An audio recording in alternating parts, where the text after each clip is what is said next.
Est-ce que vous vous rappelez d'Ezequiel Barco, milieu offensif argentin, était courtisé par l'Europe, son talent a été reconnu, mais si son nom ne te dit rien, c'est pour une bonne raison. Au lieu d'aller dans le vieux continent, il a choisi les États-Unis, il n'a pas vraiment confirmé, et aujourd'hui, il est de retour en Argentine. Bon là, normalement, tu te rappelles que j'en avais déjà parlé, mais surtout tu te demandes c'est quoi le lien avec le sujet de la vidéo d'aujourd'hui. Eh bien, lorsque Barco a quitté Atlanta, le club américain a tenté le même type de transfert avec un autre joueur, un autre argentin, milieu offensif de Vélez, Thiago Almada. Lorsqu'il est lancé à Vélez par Gabriel Heinze, son nom fait déjà du bruit et après plus de 100 matchs en Argentine sous deux coachs différents, il est déjà le maître à jouer de l'équipe et des clubs européens tentent de l'attirer. À l'époque, c'est Villarreal et l'OM qui semblent le vouloir, mais lui choisirait les États-Unis. Beaucoup se sont interrogés sur ce choix. À l'époque, la MLS a encore l'image d'un cimetière, mais force est de constater que le clan Almada avait bien compris la révolution qui était en train de se mettre en place là-bas. Son transfert fait de lui un achat record pour la ligue, la pression est haute, surtout quand l'un de ses confrères, Ezequiel Barco, vient justement de rater en quelque sorte cette étape de sa carrière. Lorsqu'il arrive en 2022, pas mal d'yeux sont rivés sur lui, que ce soit pour s'assurer que son talent aperçu en Argentine est bien réel, ou bien pour le souhaiter du malheur après sa décision d'aller aux États-Unis plutôt qu'en Europe. Pour sa première saison en MLS, il se montre très intéressant. Il a quelques petits problèmes en interne, commet quelques erreurs et se prenant même 3 matchs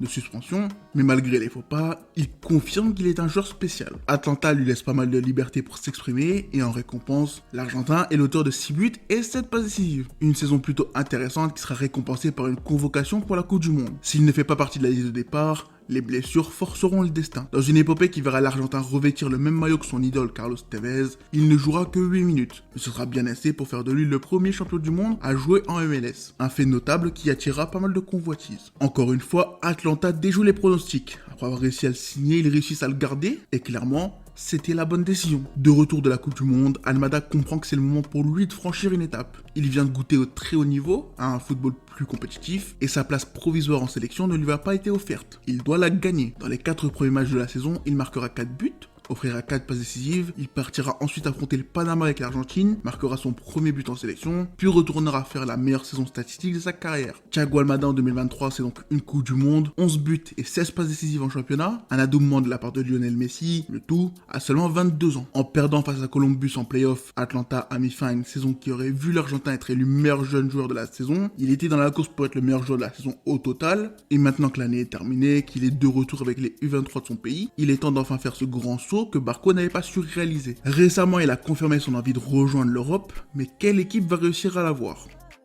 Milieu offensif d'un petit mètre 77, Thiago est un joueur qui s'illustre par sa créativité, par son jeu balle au pied. Techniquement, il profite de son petit gabarit et de la tonicité de ses appuis pour porter le ballon de sa zone préférentielle, l'all-space gauche, jusqu'au cage adverse. Sa conduite de balle est toujours vers l'avant. Il veut gagner des mètres, attirer l'adversaire pour créer des solutions de passe, et justement, en parlant de passe, c'est clairement le domaine où il est le plus intéressant selon moi. Il aime créer le danger, il est un créateur d'occasions exceptionnel, il a une réussite dans ses passes assez folle quand on voit les risques qu'il prend. Son pied droit est un distributeur de caviar, mais ce n'est pas tout, puisque s'il n'a aucune solution de passe, lui peut très bien tirer. Sa frappe est très intéressante. Il a l'audace de savoir tirer loin, et c'est particulièrement visible sur les coups francs, qui sont très souvent des occasions pour lui d'être décisif. Un milieu offensif qui, depuis le début de sa carrière, a été baladé un peu partout sur le terrain et qui n'hésite pas à redescendre pour aider à la construction. Pour utiliser sa qualité de dribble, de passe ou sa vision pour construire l'action ou créer du danger. En bref, c'est un milieu polyvalent offensif qui excelle dans le 4-2-3-1 avec la liberté qui l'accompagne.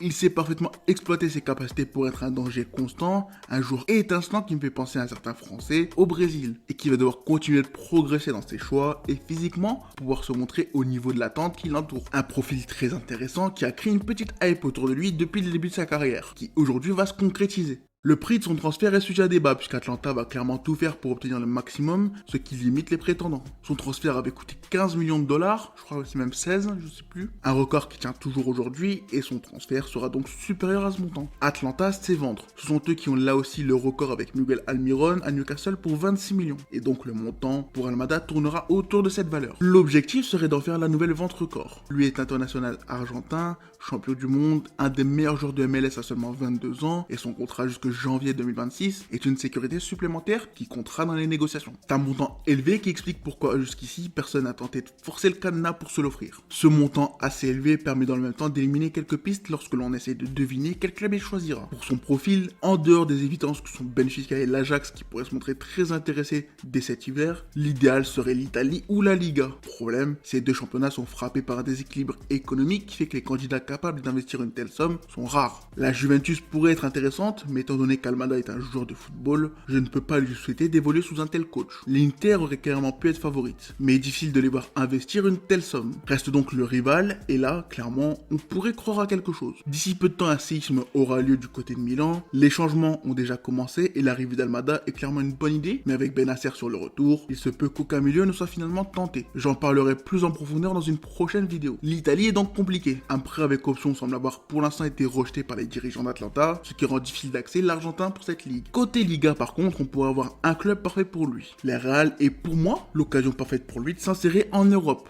Dans un club qui a vu évoluer David Silva et Martin Odegaard, Almada continuerait cette lignée de numéro 10 qui performe. La Real est en train de se qualifier en 8ème de LDC, rattrape petit à petit son début de saison raté en championnat, et je pense que l'arrivée d'Almada pourrait être possible. Le montant élevé du transfert serait déjà plus logique pour l'Argentin que les 30 millions posés sur Sadik. La Real fait partie des plus belles équipes de cette saison, et je pense que Almada a clairement le profil pour s'imposer là-bas. Et sa relation avec Takekubo serait vraiment très intéressante à suivre. Autre solution, Las Palmas pourrait aussi coller. Le club qui a vendu Pedri serait parfait pour son adaptation. Sous Pimenta, il découvrirait l'Europe dans une équipe où son jeu et ses combinaisons avec Molero seraient très intéressantes à suivre. Mais difficile de voir un tel montant être posé tant que la vente complète de Pedri n'aura pas lieu. Et même sous ces conditions, j'ai vraiment du mal à voir un club comme Las Palmas accepter de mettre autant sur un joueur. Actuellement, ils sont 8ème, c'est une sacrée réussite, mais j'en parlerai évidemment plus en profondeur dans une autre vidéo. Le Betis qui risque de perdre Isco pourrait aussi se renseigner, mais là encore, je ne connais pas le budget du Betis. Les options idéales sont donc limitées, mais d'autres pourrait arriver comme un retour d'un ancien intérêt, l'OM. Sans vente, il ne sera pas possible de revenir à la charge et pourtant son profil serait intéressant, puisqu'il pourrait être utilisé